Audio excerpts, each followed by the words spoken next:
I think a revisit to the Atomos with secondary Enervate is required. Is it though? Because the Atomos can crit pretty well with Incarnon.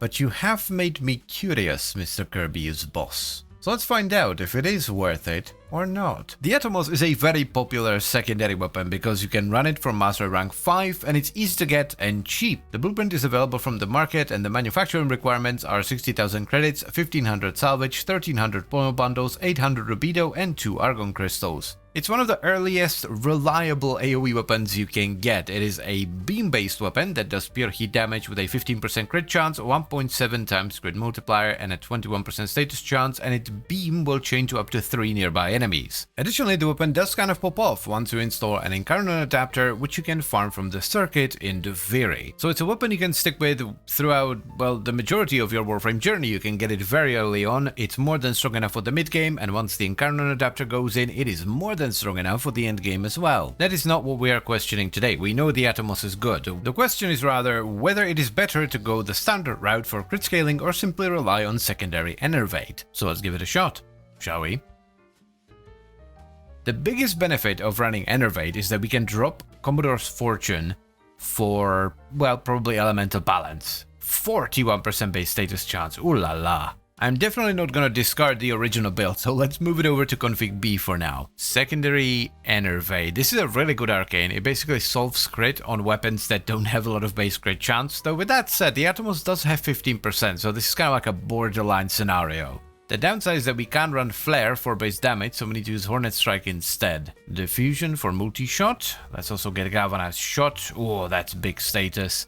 As well as Prime Target Tracker for some crit damage. I don't think we're gonna end up using it, but Pistol Acuity should work on a setup like this with like a chaining weapon, because I don't think, if I remember correctly, the beam doesn't care where you hit the enemy, where it chains. It simply does a percentage of the damage that's dealt to the primary enemy from whom the beam is chaining from. So if we hit the enemy in the head, the primary enemy, and we get the bonus from Acuity, it should carry over with a, damage penalty to the follow-up enemies as well, even though they might not be getting hit in the head. Primed Heated Charge. I don't think we're actually going to combine the heat into Blast. I would rather have heat, because we already have the chain, so we have AoE. I'm not 100% sure about Elementalist, because if we end up going Corrosive, which I think we will, I don't think we're going to go with, like, I don't know, Accelerated Isotope, for the radiation or something.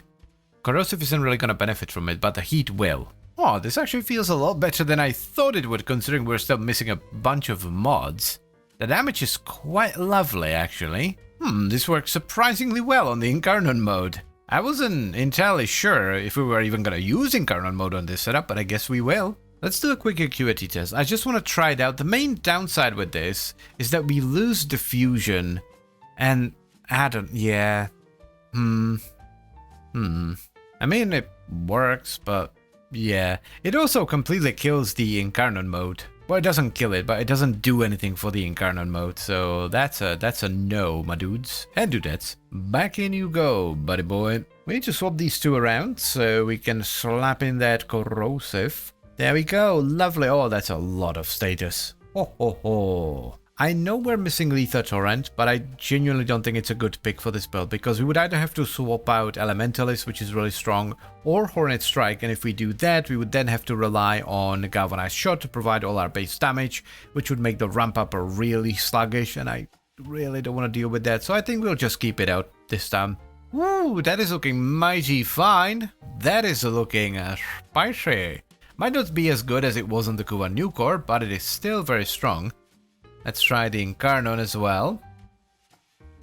Ooh, big boom. Big boom.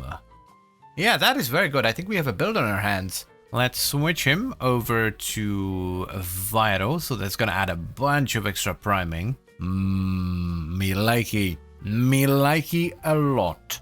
It's definitely at least as good as the previous setup, if not better. We once again find ourselves in the highest level bounty, so this is going to be a pretty good test. This seemed pretty good in the simulacrum, but now that we're in an actual mission, I'm only just starting to appreciate how much stronger this actually is than the original build. This is much better. I think I finally figured it out. I'm comparing this to the Kuva New Core too much, and while the weapons are similar, they're also very different. With the Kuva new core, you can get some big numbers thanks to that crit multiplier. Here you don't.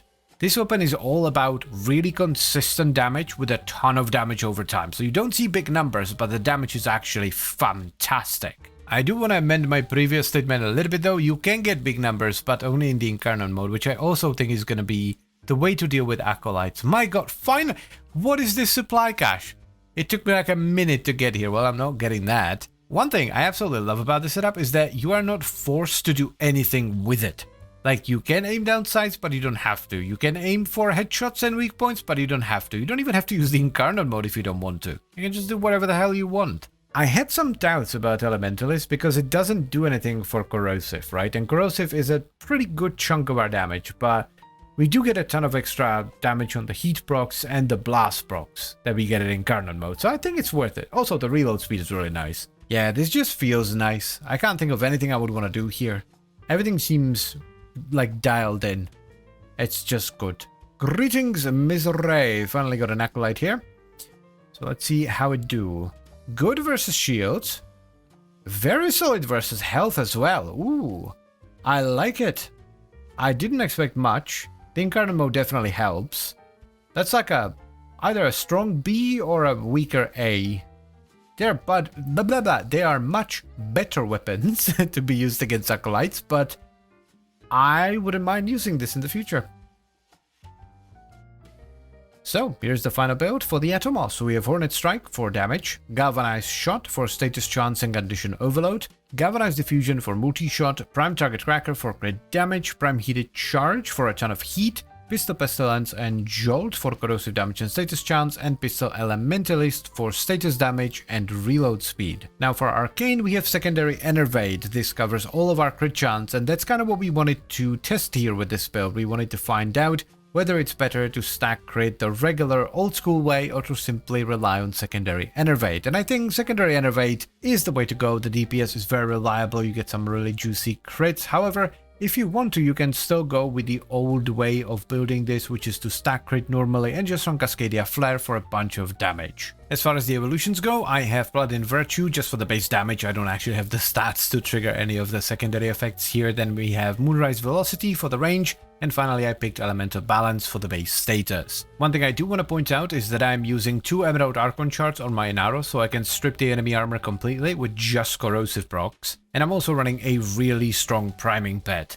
I was somewhat skeptical about running Enervate on a weapon that can crit pretty well if you have the right evolution and mods, but I wanted to try it out and I'm glad that I did. So yes, I would absolutely recommend you give this a shot. And also, as you can probably tell, my microphone is doing something weird, so I need to go fix it. So thank you very much for watching. Special thank you goes to all the channel members. I really appreciate it, guys. Thank you very much. And I'll see you next time.